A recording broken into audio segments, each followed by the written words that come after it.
장 24절 한 절입니다. 시작.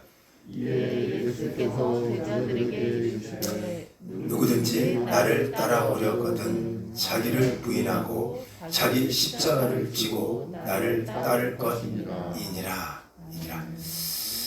할렐루야. 하나님 말씀입니다. 아멘. 자기 십자가. 우리가 성경을 이렇게 묵상하면서 들은 생각이 있는데요. 그 뭐냐면 우리가 예수님께서 우리 십자가를 다 지고 가셨잖아요. 우리 이제 십자가를 다 지고 가셨어요. 우리가 짊어져야 될 십자가를 사실 예수님이 짊어졌잖아요. 그런데 오늘 이 본문은 참 희한하게 얘기하잖아요. 너희 십자가가 있다라고 얘기하는 거예요. 아니 우리 십자가를 예수님이 다 주셨는데 우리 십자가가 있다고 얘기하는 거예요.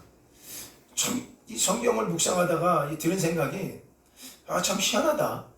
예수님이 우리 십자가를 다 지고 우리 고통의 십자가, 너무너무 힘든 십자가를 다 지고 가셨는데 편해야 되는 거 아니에요? 그런데 우리 십자가가 있다고 얘기해요. 그러니까 부담감이 확 와닿더라고요. 아니 예수님이 우리 십자가를 다 수고하고 무거운 짐진 자들아 다 내게로 오라. 내가 너희를 쉬게 한다고 했던 얘기는 그분이 우리의 모든 짐의 십자가를 다 지고 가셨는데 왜 이 십자가가 또 이 존재해갖고 이렇게 우리 마음을 이렇게 어둡게 하고 무겁게 하느냐라는 거예요. 참 희한하죠. 이 십자가가 참 십자가 해결이 안 됐나? 그거 아닌 거예요. 여러분 우리가 십자가는 두 개가 있어요. 우선 예수님이 지었던 십자가는 어떤 십자가냐면 한번 그 당시 십자가를 좀 이해하셔야 되는데 이 당시 십자가 이틀은요 사람이 죽으면 죽은 상태로 또 매답니다. 매달아서 그거를 이제 새나 이 짐승들이 와서 파먹어요. 그러니까 십자가가 얼마나 고통스럽냐면 저주의 십자가라고 했어요. 성경에는. 그래서 성경에는 나무에 달린 자마다 다 저주받은 자라고 했어요. 그러니까 십자가가 그렇게 고통스럽던 게 뭐냐면 죽어서도 저주가 풀리지 않는 게 십자가의 틀이었어요. 그러니까 십자가가 그냥 단지 죽음으로 끝나는 게 아니라 죽었냐? 그러면 죽은 대로 십자가를 매달아 놔요. 몇 날 며칠을 매달아 놓습니다. 그것도 광야에. 그러면 독수리가 날라와 갖고 죽었어요. 이미 죽은 상태에서 눈을 파먹어요. 여러분 상상 한번 해보세요. 눈을 파먹어 눈을. 그러니까 죽은 시체가 움직이지도 못하는데 눈이 다 파헤쳐져.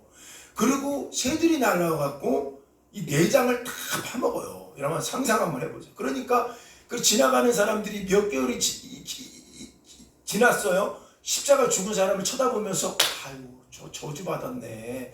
아유 하면서 십자가는 저주의 십자가고 그런 십자가였던 거예요. 그러니까 십자가가 얼마나 무서운 십자가예요. 단지 죽음으로 끝나는 게 아니라 이 저주가 임하고 이 영원히 십자가에 죽은 사람들을 보면서 저주받은 집아니야 이렇게 생각을 하는 거예요. 영원히. 그러니까 십자가는 거 굉장한 거였던 거죠. 이렇게. 그러니까 예수님이 우리를 위하여 이 죽은 십자가는 어떤 십자가냐면 이게 해결된 십자가예요. 영원히 우리는 예수님이 이 십자가를 지고 가셨어요. 저주와 이 모든 고난의 십자가를 지고 가셨기 때문에 이제 우리는 이거 지을 필요가 없어요. 말하자면 저주의 십자가는 우리한테 없는 거예요. 이제. 자, 이제 아멘 했어요. 우리 집사님. 신이 나는데 아멘 했는데 이제 중요한 게 뭐냐면 여기서 끝나면 안 된다는 거예요. 예수님이 우리의 십자가는 지고 간 건 분명해요. 그리고 우리는 영원히 저주받지도 않고요. 영원히 우리는 이제 고난이 없는 거예요. 우리 저주받아도 지옥 갈 일은 없는 거죠. 근데 중요한 거는 성경에는 그러나 이 십자가를 믿느냐고 묻고 있는 거예요. 우리 집사님 아멘 했지만 정말 우리는 살면서 이 십자가를 믿어요? 믿는다면 우리가 짊어져야 될 십자가를 짊어지시라는 거예요. 그렇다면 이 우리가 짊어진 십자가는 이 저주 십자가하고 다른 거예요. 그걸 성경이 뭐라고 얘기하느냐? 오늘 본문인데 자기 십자가래요. 자기 십자가. 근데 자기 십자가가 있다고 얘기하는 거예요. 그러니까 우리가 정리를 잘 하셔야 돼요. 우리가 이 지옥 가는 이런 십자가는 없어요. 이제 우리는 여러분 절대로 이런 일이 여러분한테 안 일어나요. 그런데 우리 평생 살면서 우리가 짊어져야 될 십자가는 있다는 거예요. 근데 이 십자가는 성경이 말하면 오늘 말씀에는 누구든지 나를 따라오려거든 이라는 거예요. 예수님의 제자들은 다 이 십자가를 지고 있구나. 여러분의 눈에 보이지 않지만 여러분도 다 다 이 십자가를 갖고 있어요. 지금도 다 갖고 있는데 중요한 건 이 십자가는 어떻게 지느냐. 오늘 성경을 한 절을 보니까 자기를 부인하라는 거예요. 그러니까 십자가 어려운 게 아니에요. 예수님이 저주의 십자가를 받으셨을 때는 이분이 고난의 십자가잖아요. 너무너무 힘든 십자가 아닙니까? 그런데 우리가 짊어질 십자가는 자기를 부인하는 게 십자가래요. 이 십자가를 우리가 오늘 살펴볼 텐데, 그럼 자기를 부인하는 게 뭘까? 일평생 우리가 자기를 부인하면서 가는 게 십자가래요. 이 십자가를 한번 따라가 봤으면 좋겠어요. 서두에 말씀드렸어요. 죄와 사망의 법에서 우리는 해방된 거예요. 그러니까 우리가 다시는 이 십자가를 질 일은 없어요. 중요한 거는 자기 부인의 십자가는 지고 평생 예수님 믿는 사람은 따라가야 된다라는 거예요. 자, 그러면 자기 십자가가 뭘까? 이 자기 십자가는 다른 거 아니었어요. 매일 지고 가야 될 십자가가 자기 십자가입니다. 어떻게 보면 이 십자가는 저는 이런 생각을 했어요. 묵상하며 드는 생각에 현실적인 십자가가 될 수 있겠구나. 우리가 어쩌면 가장 현실적인 십자가가 자기 십자가일 수도 있겠구나라는 생각하는 거예요. 그럼 자기를 부인한다는 게 뭘까요? 이것 가지고 어떤 사람들이 그렇게 얘기할 수가 있어요. 나는 없어. 나는 없는 존재야. 이 자기를 부인하는 게 아니라, 결론부터 말씀을 드릴게요. 우리가 갖고 있는 의로움을 부인하라는 거예요. 우리는 애시당초 의로운 존재가 아니었어. 이걸 부인하고 살으라는 거예요. 매일마다. 이게 바로 세상을 이길 수 있는 힘이 되는 거예요. 여러분, 우리가 자꾸 우리를 들어볼 때 우리가 의로움 때문에 우리가 자꾸 넘어져요. 우리가 뭔가 의롭다는 것 때문에 넘어져요.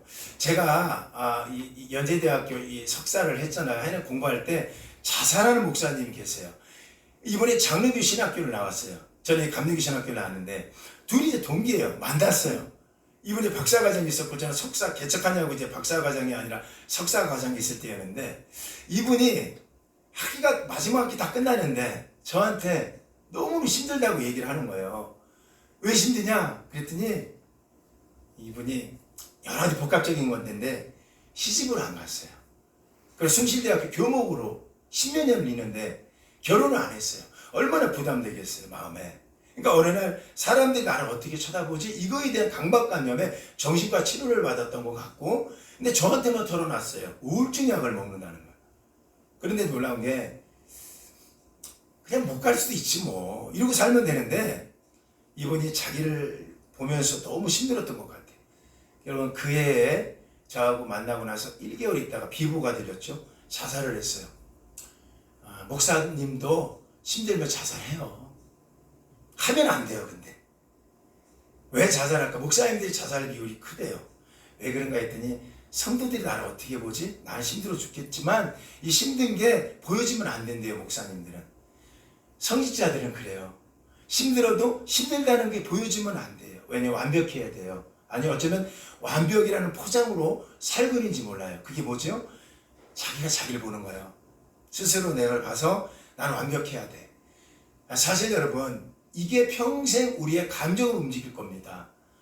그런데 여러분, 똑같은 환경에서도 일어난 사람들이 특징이 있어요. 그거는 나를 보지 않고, 나를 보긴 보지만 난 이런 존재지.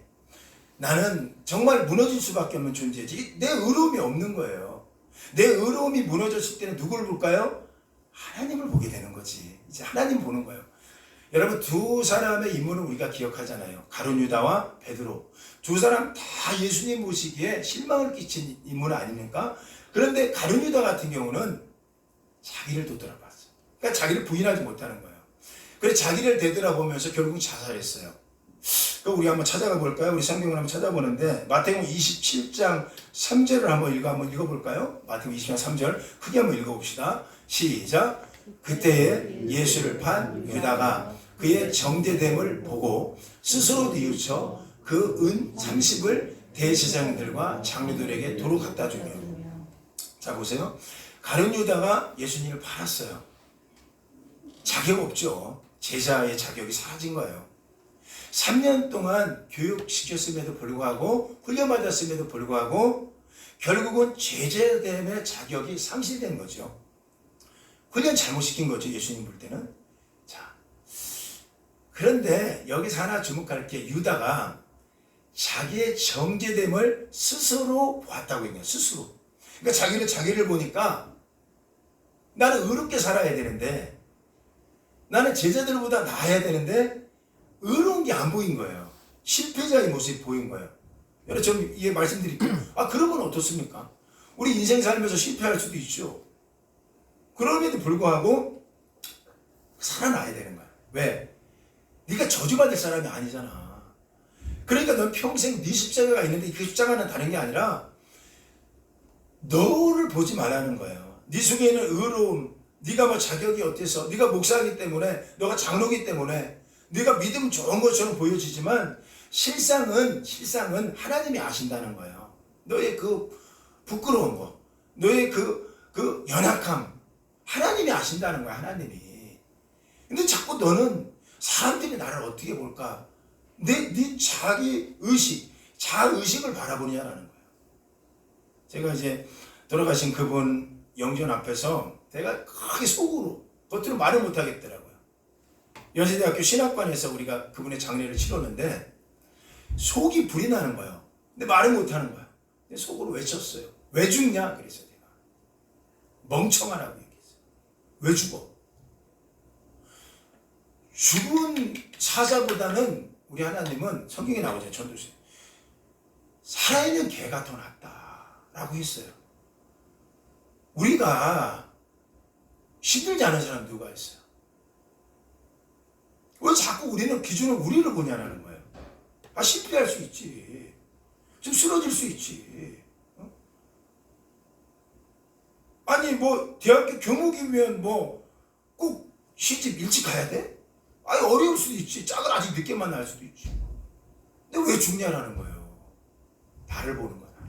얼마나 제가 답답한지 정말 제가 뭐라고 그랬어요. 왜 죽어? 바보야. 너무너무 아픈 거예요. 우리 하나님이 지금 여러분을 이렇게 얘기해요. 스스로 너희를 쳐다보지 마라라는 거예요.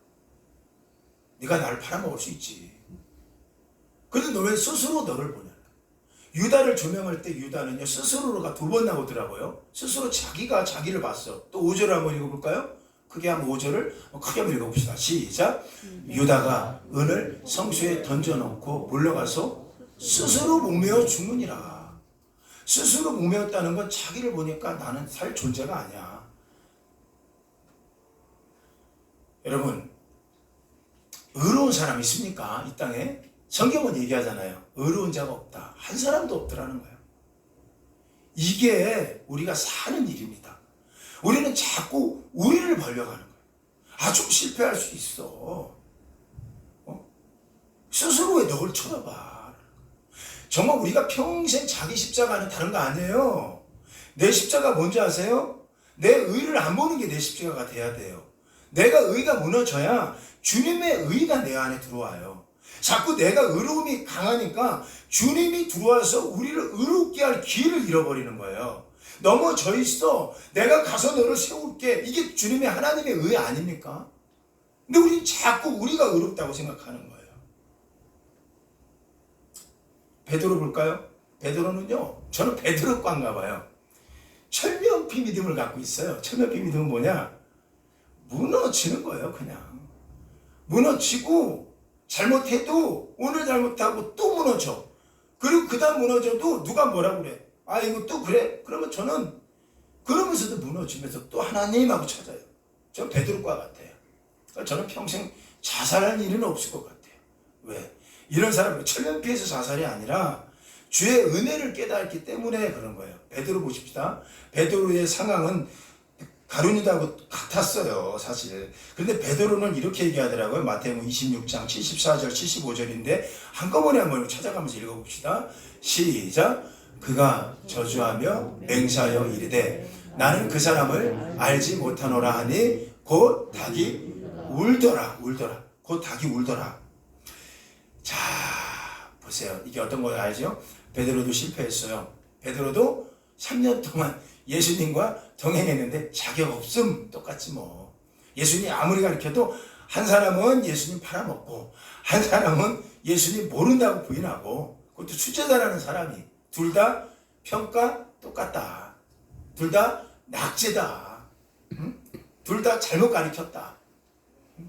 닭이 울어요. 맹세해. 저주해요, 예수님을. 자, 근데 놀라운 건 75절에가 뭔가 달랐어. 오늘 읽어봅시다. 시작. 이에 베드로가 말씀에 닭 울기 전에 내가 3번 나를 부인하리라 하심이 생각나서 밖에 나가서 심히 통곡하니라. 통곡이 그를 살린 게 아니에요. 뭐가 살렸는지 보실래요? 베드로가 살아난 거는요, 닭이 3번 울어갖고 닭이 울어서 2번 울었어. 그래서 내가 3번, 이거 아니에요. 예수님 말씀이 생각났어요. 여러분, 예수님이 어떤 말씀이 있는지 아세요? 잘 생각해보세요. 예수님이 어떤 말씀일까요? 이거였어요. 제가 좀 의역해봤어요. 너는 지금 내 앞에서는 저는 그리스도시요 살아가신 하나님의 아들입니다. 정녕 난 당신을 부인하지 않겠습니다. 누가 나를 부인합니까? 라고 했을 그때에 우리 예수님 뭐라고 했습니까? 너는 나를 부인할 거야. 너는 그런 존재야. 너는 연약해. 이게 정확하게 들어온 거예요. 그게 생각난 거예요. 우리 주님이 정확하게 베드로가 의로움이 없는 존재임을 알게 한 거예요. 네가 아무리 발버둥 치고 살아야 너는 실패하는 존재일 수밖에 없지 않냐? 이거 자기를 되돌아보게 한 거라니까요. 그 말씀이 생각난 거예요. 그 자리에 넘어질 거야. 이게 생각난 거예요. 그래서 그가 그것 때문에 일어나는 거예요. 뭐예요? 내 의로움이 없는 거예요. 만약에 베드로가요, 자기 의로움을 따졌다면 베드로도 죽었을 거예요. 아, 내가 수지자인데, 나 정도 되네. 내가 왜 그랬지? 나도 죽어야겠다. 가룟 유다처럼. 그랬나요? 아니잖아요. 너는 넘어지는 존재야. 여러분, 때로는 우리는요, 하나님께서 우리를 이렇게 조명할 때, 또는 여러분을 이렇게 볼 때, 나는 왜 이런 존재밖에 되지 못하지? 그 희망입니다. 그걸 성경에는 심령이 가난한 자라고 얘기하는 거예요. 심령이 가난해졌다고 성경이 얘기하는 거예요. 내가 이제 하나님 외에는 내 안에 채워줄 어떤 위로가 없는 존재가 된 거예요. 이런 사람은요, 절대로 자살 안 합니다. 베드로 자살 안 했잖아요. 오히려 뭐 어떻게 했어요? 나가서 이 실존을 발견한 거야. 나는 이런 존재네. 나는 정말 그분 말씀대로 나는 정말 그분을 부인할 수밖에 없는 놈이었네. 이런 존재로 자기 자신을 되돌아보면서 의로운 건 아무것도 없네. 자기를 부인하는 거예요. 나는 의로운 줄 알았는데. 이런 사람은요, 밖에 나가서 심히 통곡한다. 저는 이게 산다고 봐요. 여러분, 아무리 실패 현장이 우리 안에 있을 수 있어요. 그럼에도 불구하고 우리 좀 달라져야 될 것 같아요. 우리 마음 안에. 우리 주님은 우리가 낮아질수록 우리 주님이 뭔가 하실 것 같아. 이게 주님이 들어오는 공간이거든요. 우리가 낮아지고 우리가 없어질 때 주님이 들어와서 주님의 하나님의 의라고 얘기하거든요. 성경에는 그게 들어와요. 왜 로마서가 보면 참 그렇게 쓰여졌어. 저 로마서를 좀 계속 이렇게 홀로 묵상하고 있는데요. 너무너무 감사해요. 로마서 1장 1절에 보니까 예수 그리스도의 종 나 바울은 라고 이제 신문을 얘기하잖아요. 하나님의 복음을 위하여 택정함을 입었나니. 그리고 하면 이 복음은 하나님께서 선지자를 통하여 성경에 미리 약속하신 것이다. 이 복음이 그래요. 그러니까 복음이 뭘까? 복음이 뭐길래 그렇게 중요할까? 여러분 잘 한번 따라와 보세요. 이 복음에 힘이 있어요. 이 복음이 그냥 믿습니다 이 힘이 아니라 이 복음에는 엄청난 힘이 있더라고요. 사도 바울이 고백한 복음이에요. 로마서 1장 3절에는 이 복음은 이라고 얘기하는 거예요. 하나님이 성경이 약속한 거다. 그런데 그 약속은 그의 아들에 관하여서 얘기한 게 복음이래요. 그러니까 아들이에요. 그 아들은 육신으로 얘기하면 다윗의 혈통으로 나셨고, 이게 중요합니다. 육신은 다윗의 혈통이에요. 성결의 영으로는 죽은 자 가운데서 부활하사 능력으로 하나님의 아들로 선포되셨으니 곧 너희 안에 있는 예수 그리스도이시니라 라는 거예요. 아, 예수님이 복음이구나. 우리가 캐치했죠? 아, 예수님이 복음이겠구나. 그럼 우리는 복음을 먼저 찾는 게 아니라 예수님이 복음이겠다라고 찾아야 돼요.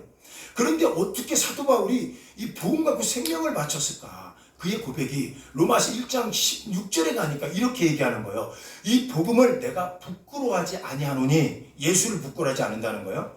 이 복음은 나에게 이 복음을 믿는 모든 자들 나오잖아요. 모든 믿는 자에게 구원을 주시는 하나님의 능력이 됨이니라. 먼저는 유대인에게, 그리고 헬라인에게. 이거 오해하더라고요. 어떤 분들은 유대인이 먼저고 세컨드가 헬라인이야 이렇게 보시는 분들이 계셔. 원어는 그렇게 안 나와요. 원어에는 유대인이나 헬라인이나 동격이에요. 똑같아요. 시간대가 똑같아요. 우리를 보면 마치 유대인에게 복음이 먼저 들어가고 그 다음에 나중에 헬라인에게 들어갔겠지 생각하는, 그게 아니에요. 이 복음은 유대인에게 그리고 헬라인에게 분사구문으로 돼 있어요. 영어로 보면 동시간대 동시구문으로 이어지는 거예요. 깨달은 게 있어요. 율법을 가졌던 유대인이나 지금 예수님 믿는 헬라인이나 정말 예수 복음이 우리 안에 어떤 역할을 할까? 둘 다 죄인이라는 걸 인정해야 되는 거야. 다 넘어질 수밖에 없어요. 놀라운 건 1장 17절에 가니까 이 복음에는, 보세요. 이 복음에는 하나님의 뭐가 나타나요? 의가 나타난다는 거예요. 하나님의 의가 나타난다. 이 복음. 이 바울이 이걸 발견한 거예요. 하나님의 의가 뭘까? 내 의하고는 다르겠죠. 하나님의 의는 내 의하고 달라요. 어떤 역할을 하냐? 믿음에서 믿음으로 만들어가는 게 하나님의 의의 역할이래요. 여기서 첫 번째 믿음은 누구 믿음이냐? 잘 들으세요. 믿음은 내 믿음 되게 하는 거예요. 무너지는 믿음. 그런데 이 믿음이 어디 믿음까지 가느냐? 하나님의 의가 들어오면 예수님이 자기 의로움을 나타낸 믿음까지 가느니 오직 의는 믿음으로 말미암아 산다는 거예요. 이게 사도 바울이 고백한 거예요. 사도 바울은요, 이 복음을 깨닫기 전에는요, 어떤 사람이었어요? 엄청난 교만이었어요. 자기 의로움이 세상을 다 기준 삼았어요. 나는 하버드 대학을 나왔다는 거예요. 우리 감리기로 얘기하면 옥스퍼드 대학을 나온 거예요. 웨슬리 목사님 옥스퍼드 나왔잖아요. 그거 자랑하고 살았던 분이에요. 그런데 이게 다 배설물을 여겼어요. 그러고 나서 복음이 들어왔어요. 내 의로움은 없다. 이게 사도 바울을 살려내는 거예요. 그게 뭐죠? 하나님의 의가 들어오기 시작하는 거예요.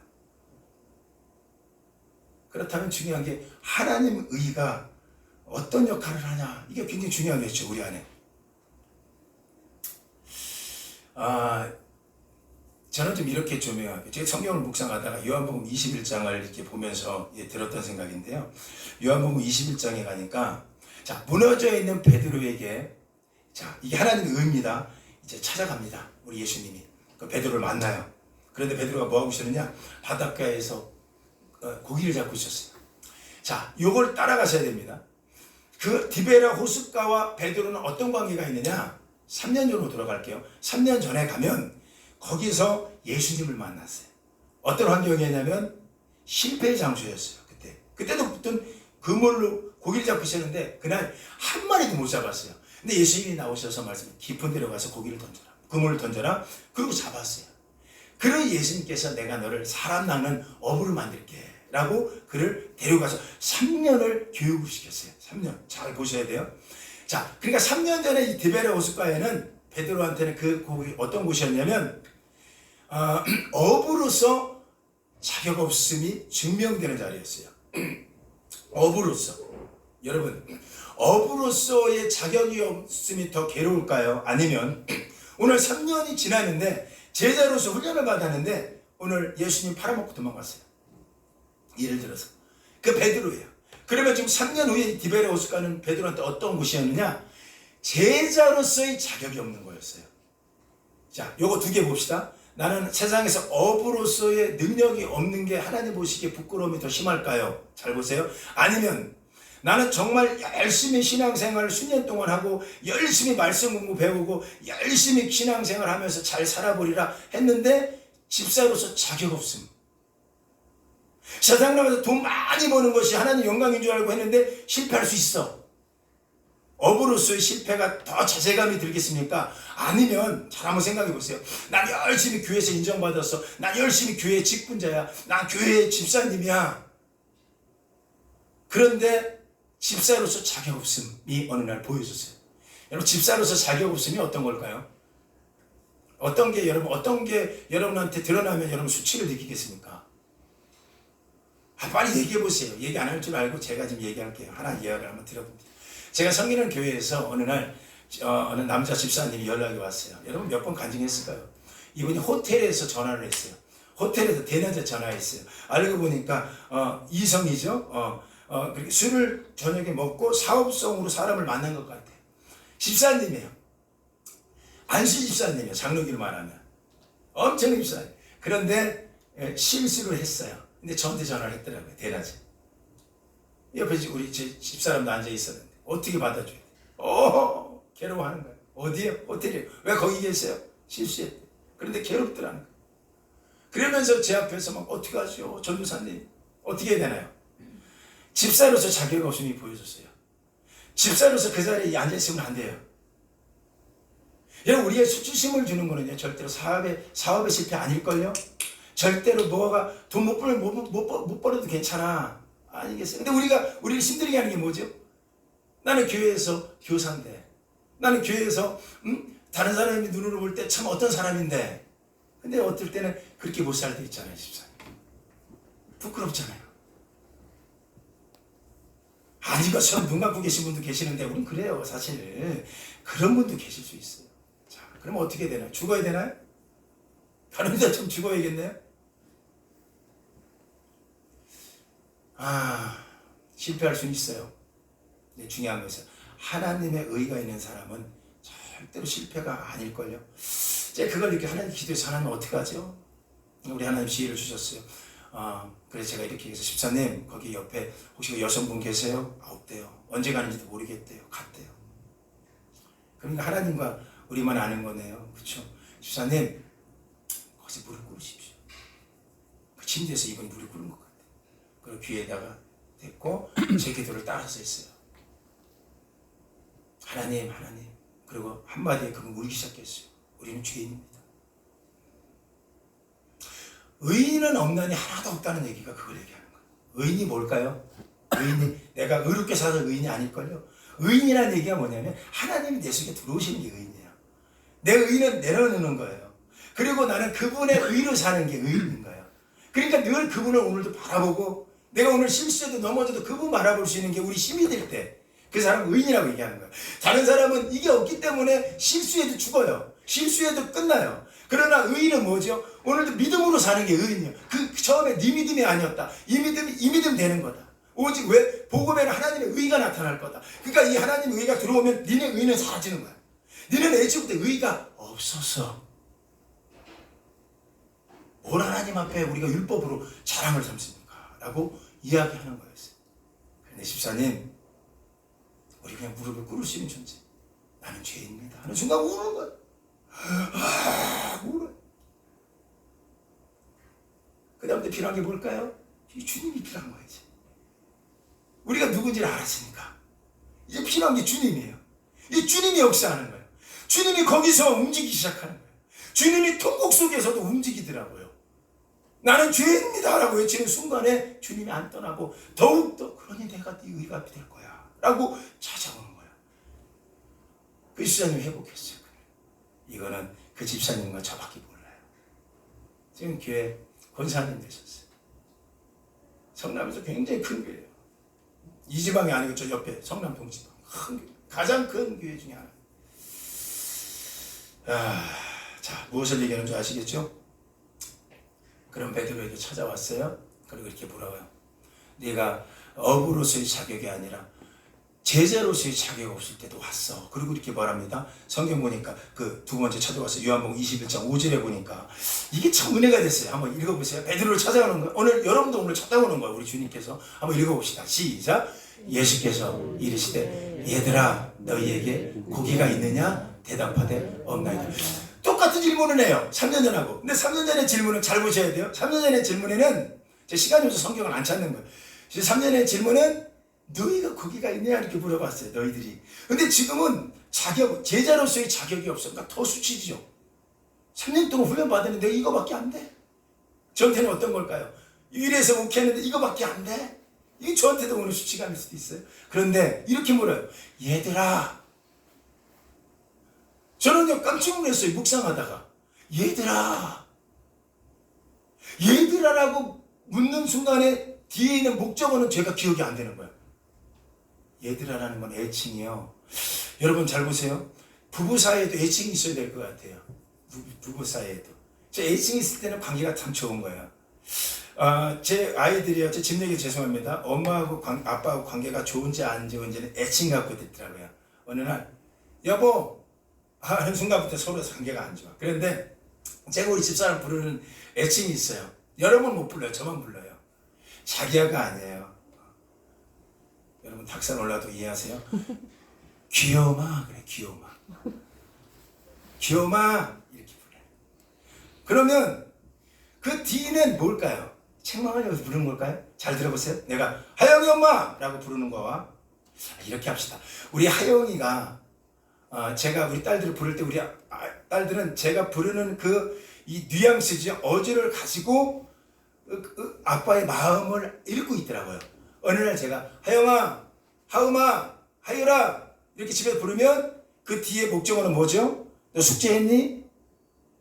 너 뭐 했니? 너 맡긴 거 잘했니? 이렇게 그 아이는 긴장하고 옵니다. 그런데 제가 우리 딸들을 부를 때가 많아요. 큰딸 이렇게 불러. 큰딸. 아유 큰딸 이렇게 불러올 때는 이 아이들은 얼굴이 화집으면서 와요. 목적어가 있는 게 아니에요. 목적어가 있어도 안 들려요. 왜? 아빠가 지금 기분이 좋은가 보다.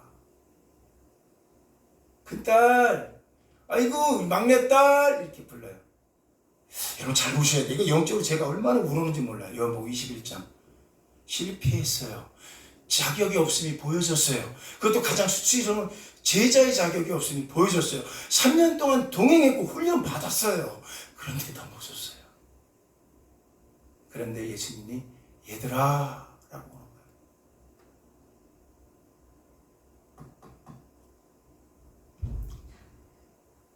그 순간에 고기라는 목적어는 안 들려요. 얘들아. 지금 얘들아라고 부를 때 책망하러 오셨나요? 예수님이? 얘들아 너에게 고기가 있느냐? 이게 들립니까? 그러니까 얘들아 라고 부르는 주님의 음성. 얘들아는 건 파이노이라는 뜻이에요. 얘들아 왜 오셨죠? 주님이 필요한 거예요. 십자가의 도를 고린도 교회에서는 이렇게 얘기했어요. 십자가의 도가 멸망만 많은 저들에게는 하나님의 복음이 부끄럽게 느껴지고 하나님의 복음이 미련하지만 구원을 받는 우리들에게는 하나님의 능력이 된다라고 고백을 해요. 왜 그럴까요? 얘들아 부르는 거는 이제 내가 네가 필요하지? 라고 부르는 거예요. 너 3년 동안 했지만 힘들었지. 너 넘어지지. 너 안 됐어. 너 거기에 있는 거 아니야. 이제 내가 할게. 내 의가 들어오는 거예요. 하나님의 의입니다. 여러분 하나님의 의가 왜 필요한 줄 아시죠? 우리 일평생 이분의 의가 필요한 거예요. 물론 여러분 서두에 우리는 십자가 저주의 십자가는 끝난 거예요. 우리한테는 안 해요. 그러나 평생 이분의 저주 십자가 우리한테 없어졌다는 걸 믿는다면 정말 우리에게 필요한 건 이제 우리를 부인하셔야 돼요. 십배 현장이 왔어도 우리를 부인하라고요. 이거 우리 때문에 생긴 게 아닌 거예요. 여러분이 뭐 잘하고 잘못하는 문제가 아닌 거예요. 그것 때문에 여러분이 생명 포기할 문제도 아닌 거라고요. 우리가 할 수 있는 건 누구든지 나를 따라오려거든 자기 십자가를 져라. 어렵잖아요. 자기 십자가 뭐죠? 우리 평생 지고 살아야 돼요. 뭐죠? 매일 우리를 부인하는 거예요. 나는 없다. 하나님이 계셔. 나는 없어. 이게 우리의 자기 부인이에요. 이거 할 수 있잖아요. 우리는. 왜 죽어요? 왜? 그랬어요. 영정아. 왜 죽어? 바보야. 평생 혼자 살아도 되는 거지. 누가 뭐라고 한다고. 여자 꼭 시집가야 되냐? 내 속으로. 지금 주님이 묻는 거예요. 여러분한테. 얘들아.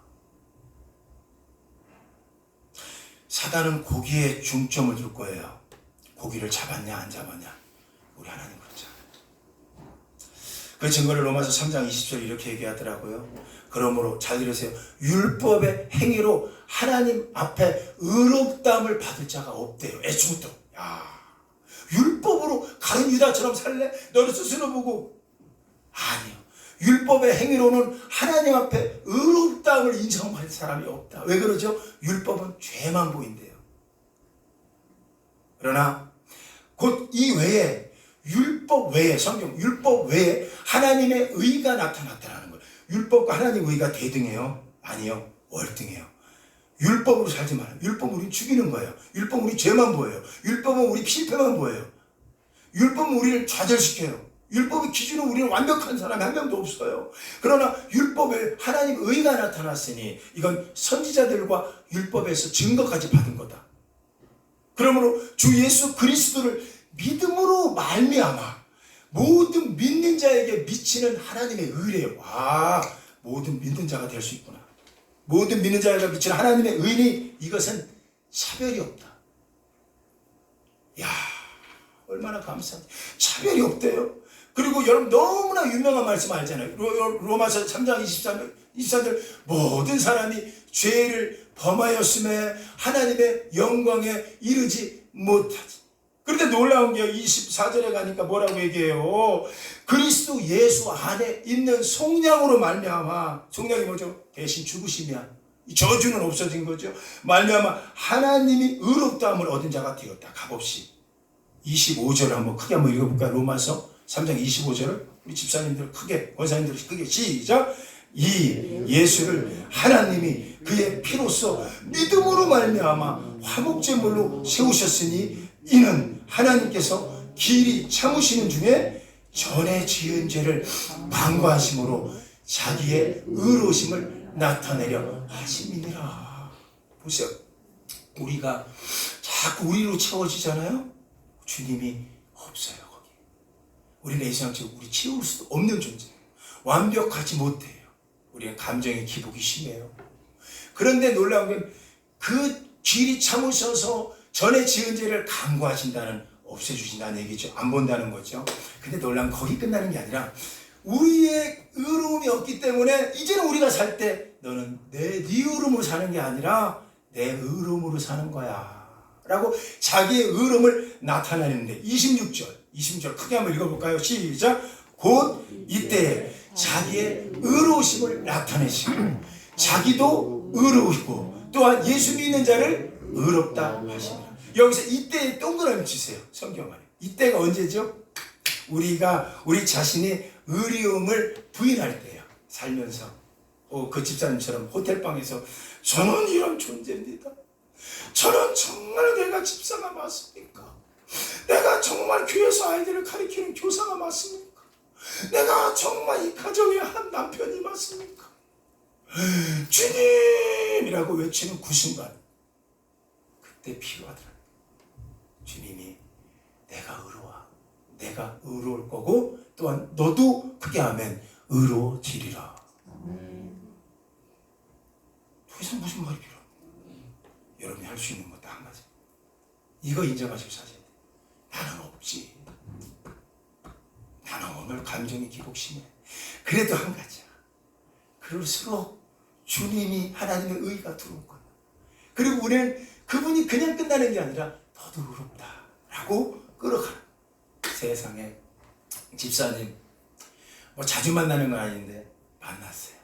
한 2년 전에 만났어요. 이분이 제 손을 꽉 잡아주세요. 이 권사님 됐어. 큰 교회 권사님 됐어. 얼마나 좋겠어요. 내 손을 꽉 잡았어. 무슨 말이 필요 없는 거야. 서로 막 좋아갖고.